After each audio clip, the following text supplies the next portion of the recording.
Magandang araw sa inyo mga ka-Prom Day, sa mga viewers natin dyan sa Brazil, Canada, Amerika, France, United Kingdom, Singapore, Malaysia at sa Pilipinas at kung saan-saan po kayong sulok ng mundo po. Magandang araw po sa inyong lahat. Ito ngayong ka-Prom Day, ang gulo-gulo ng backyard garden ko kasi gusto kong i-restore yung dating maganda, kaya ito ginulo ko at syempre babaguhin ko yung lahat at parang garden transformation ba. Pero kung bago lang po kayo ka-Prom Day sa aking channel, wag niyo pong kalimutan mag-subscribe at pindutin po yung notification bell para updated po kayo sa aking mga bagong post. At abangan niyo po palagi ang aking mga nakaka-excite na mga videos. Yan po ka-Prom Day. So ngayon, ito nga po re-restore ko or transformation kong aking garden dito na cute at gusto kong ipakita sa inyo kung paano ko siya ginagawa. Pero bago ko po gawin ang sinasabi ko, gusto ko pong ipakita sa inyo kung anong itsura ngayon ng backyard garden ko na napakagulo. Tara ka-Prom Day, tingnan natin yung garden ko na magulo dito sa likod at papakita ko po sa inyo kung paano ko siya i-transform. Ayun po. Marami po salamat ka-Prom Day at ito po, tapusin nyo po yung video para ma-enjoy nyo at sana po wag nyo pong i-skip yung mga ads para naman makadagdag naman ng konti sa aking munting income. Salamat po. Ito nga po ka-Prom Day yung sinasabi ko na magulong garden dito sa backyard garden ko. So ito yung mga nanggaling dito sa bandang gilid-gilid. So nilagay ko muna dyan para maayos ko yung gilid at syempre transform ko at ayusin ko kung saan sila dapat nakalagay dahil gusto ko sila makukulay. Karamihan po sa itong mga croutons, yung mga nasa paso, nag-ugat na sila sa binunot ko. Natatakot ako baka mamatay sila kasi yung ugat niya nasa ilalim na ng lupa, so binunot ko. So sana walang mangyaring himala o sana maghimala sila na gumanda pa. Ito nga po, ayun, so mga halaman ko dito sa gilid. Dito yung sa pinaka may bintana ng aking kubo sa labas. So yung mga dito, anthurium, hindi naman sila gumaganda. Ayan, kung nakikita nyo, yung umalis ako bago ako umalis dito, tinanim ko yan. So after 4 months, yan pa rin, walang pagbabago. So hindi ko alam kung bakit. Kaya ang gagawin ko sa kanila ay ililipat ko dun sa ginagawa, dun sa munting nursery garden sa likod sa left side ng aking kubo. So ngayon ang ilalagay ko dito yung mga hindi na uulan ay yung hindi masyadong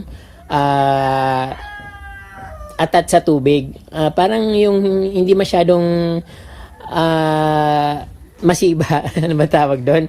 Yung hindi masyadong masiba sa tubig. So kaya ang gagawin ko dito, so ilalagyan ko ng yung mga bato dito. So ito yung mga bato na pinupulot ko kung saan. So ang lalaki niya, so ang bigat.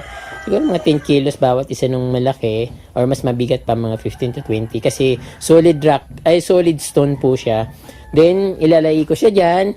Ang papalit ko yung mga halaman na hindi masyadong gusto ng tubig at okay lang sa kanila na hindi masyadong inaalagaan. Para dilig-diligan ko na lang sila. So ayan. At dito naman syempre yung gumamila dito na kulay pink ito, hindi na siya nawala na yung pagkakulay pink niya siguro dahil sa panahon. Minsan may panahon kasi nagkukulay pink siya pero nandiyan naman yung mga kulay pink na parang ayan katulad nito. So hindi naman siya nawawala. Pero siya, tatabasin ko or puputulin ko siya ulit para lumiit at bumalik sa dati na hindi masyadong mataas. Siyempre ka-Prom Day yung gilid niya na nagkakamatay-matay na yung mga mayana. So alisin ko rin yung mga mayana at tataniman ko ulit sila ng bagong mayana para maging maganda ulit. Maging kaakit-akit yung garden ko. So hindi masyadong mabilis yung ka-Prom Day. Siguro medyo abutin ng mga 2 months para makita ko na maganda na ulit yung halaman dito. Pero the same time, lalagyan ko habang hinintay kong lumaki yung mga halaman na itatanim ko dyan, yung mga mayana. So ilalagyan ko muna yung mga makukulay na halaman na nasa paso para hindi halata. Then ito kapron yung napakarami ditong mayana. Ayan, tinanggal ko na yung mga nasa paso, yung nilagay ko yung dito sa sa gilid, yung mga croutons. Kasi ang bala ko dito, yung mga pinutol ko na mayana, yung iba, hindi naman kasi,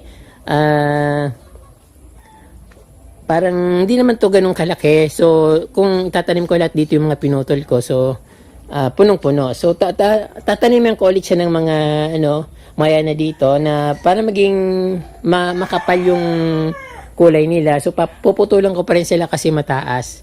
So, para magiging magpantay dun sa itatanim ko na halaman. So, para pag umusbong at lumago na, so, pantay-pantay rin pa rin sila. So, ayan.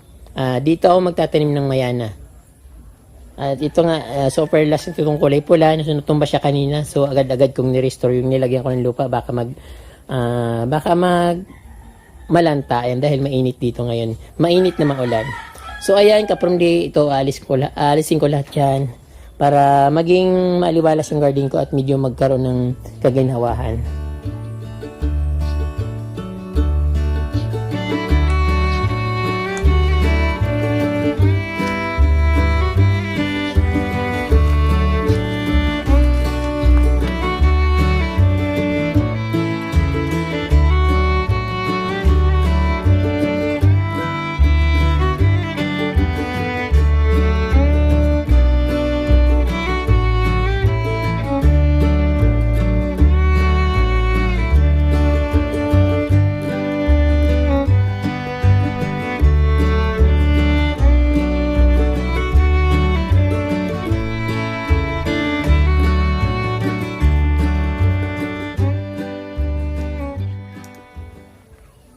From di parang ito gusto kong tanggalin kasi ito mayroon akong dito yung deposit ba pili ko siyang gamitin tapos parang may dan lang pa ganun, so hindi ko na yata dito, so tatabunan ko na lang dito.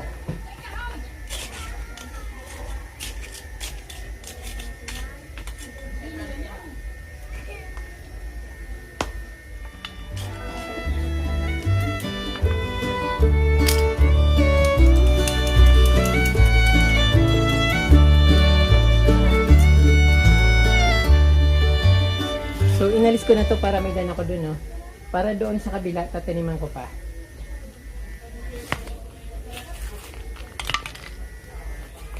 Puputulin ko to.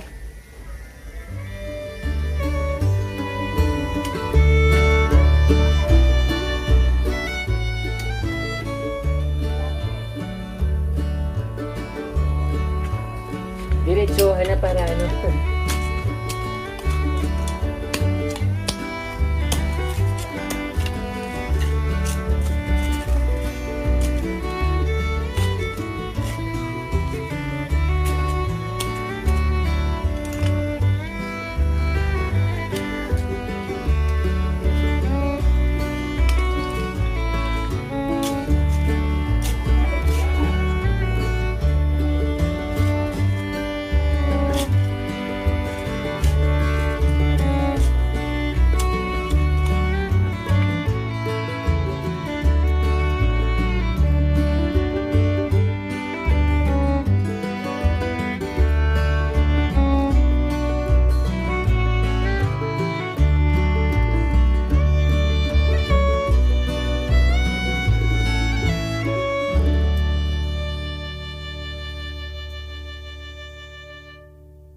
So, tatanggalin ko ulit yung mga anthurium dito kasi parang walang asinso, payatot sila. So, lalagyan ko ng bato at yung mga bato, lalagyan ko ng papatungan ko ng mga halaman na nasa paso.